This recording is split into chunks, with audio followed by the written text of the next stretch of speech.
Welcome to my channel, Voice of Mushfiq.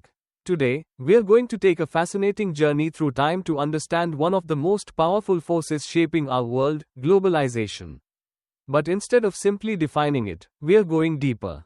We're going to explore the historical roots of globalization, examine how the United Kingdom fits into this global story, and use real economic events to understand how we arrived at today's hyper-connected world. From the British Empire to Bretton Woods, from the collapse of fixed exchange rates to the rise of the Washington Consensus, this episode will help you understand globalization in a way that is engaging, meaningful, and unforgettable.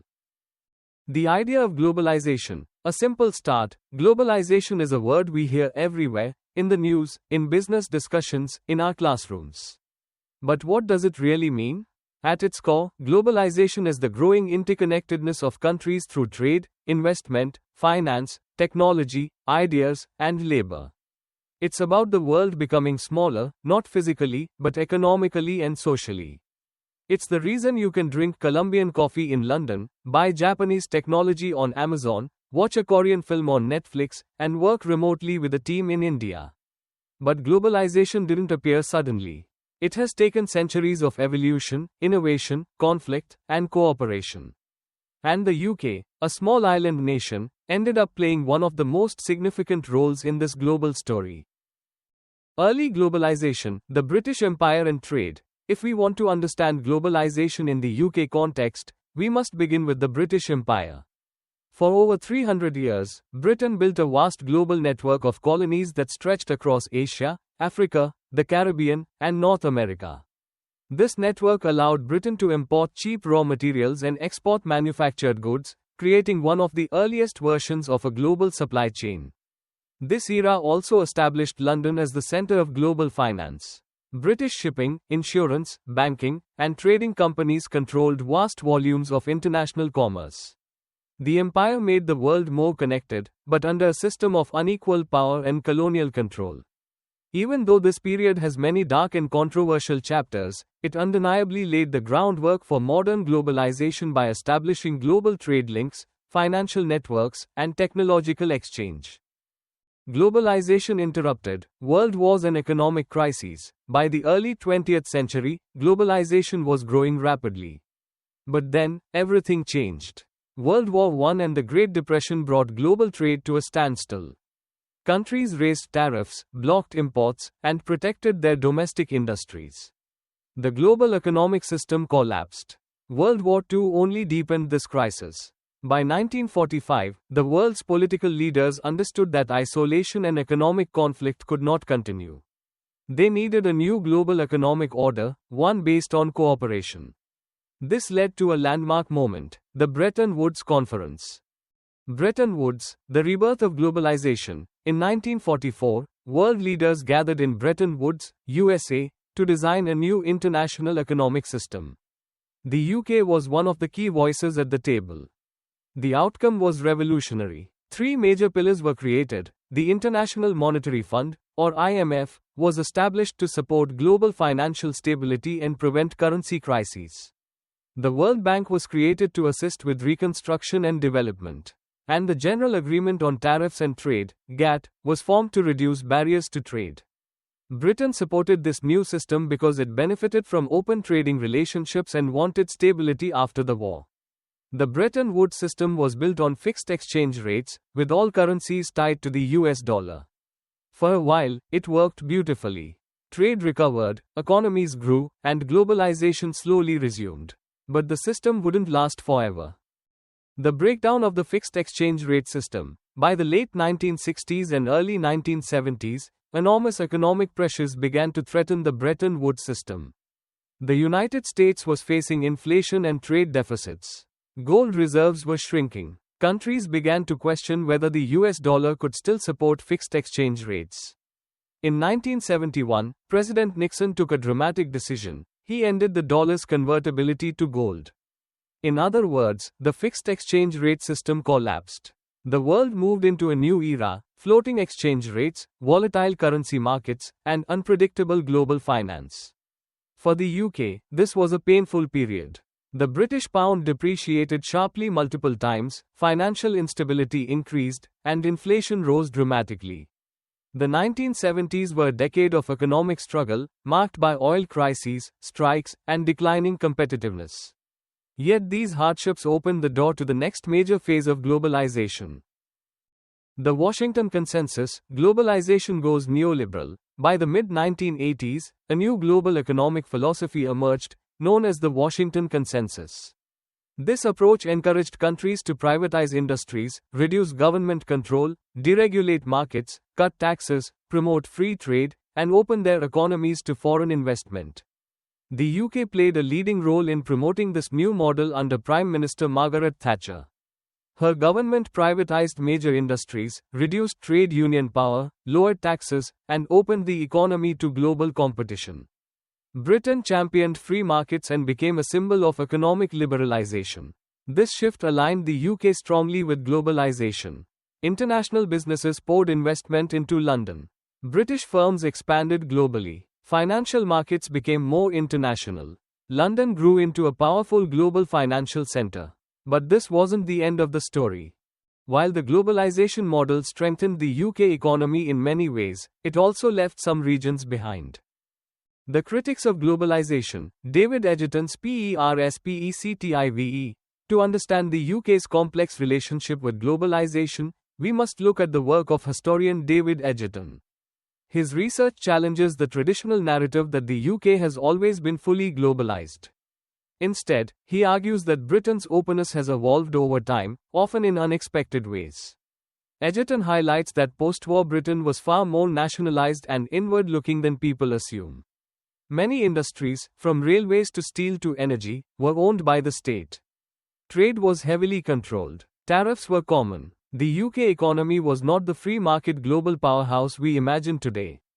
In fact, Egerton argues that globalization accelerated only after the 1970s, not before. And this was driven by deliberate political decisions, not by some natural, inevitable process. His critique reminds us that globalization has winners and losers. Though London thrived, some manufacturing regions suffered. Though big businesses gained, smaller domestic industries struggled. Globalization is never a neutral force, it changes societies in uneven ways. The rise of multinational companies and global supply chains. As the 1980s and 1990s progressed, globalization entered a new phase, the rise of multinational corporations, MNCs, and global supply chains. These companies operated in dozens of countries, using advanced logistics, digital communication, and regional trade agreements to move products and services around the world. For example, a smartphone sold in the UK might be designed in California, use chips made in Taiwan, be assembled in China, use lithium from Chile, and be marketed through a British advertising agency. This complex network of production is only possible because of globalization. The UK became a hub for these companies. International firms established headquarters, research centers, factories, and service hubs across Britain.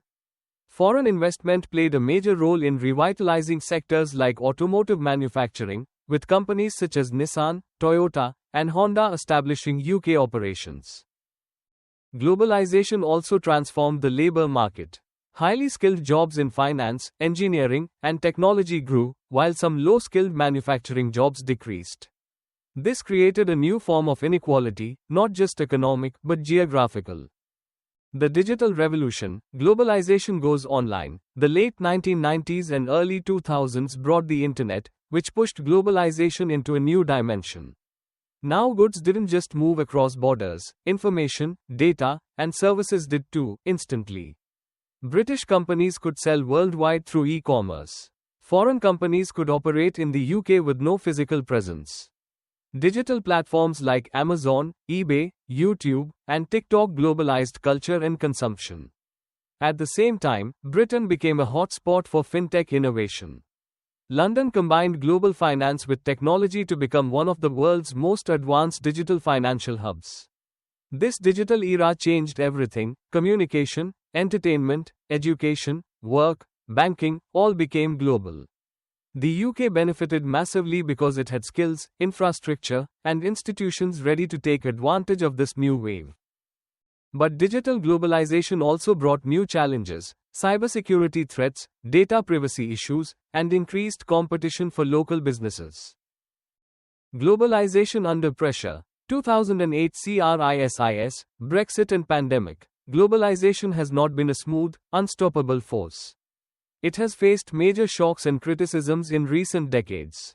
The 2008 financial crisis exposed how interconnected global financial systems had become. A problem in the United States triggered global recession. The UK, with its strong financial sector, was heavily affected.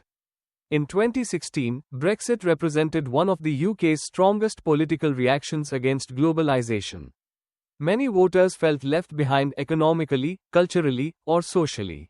Concerns about jobs, immigration, national sovereignty, and economic inequality shaped the debate. Brexit didn't end globalization for the UK, but it changed its direction and raised questions about trade relationships, supply chains, and the UK's global role. Then, the COVID-19 pandemic hit. It caused the biggest disruption to global supply chains since World War II.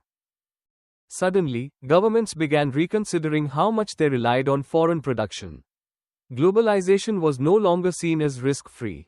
These events taught Britain a valuable lesson. The global economy brings great opportunities, but also major vulnerabilities.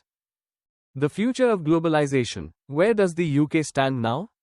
As we look to the future, globalization is changing, not disappearing. New technologies like artificial intelligence, blockchain, quantum computing, and autonomous systems are reshaping global industries.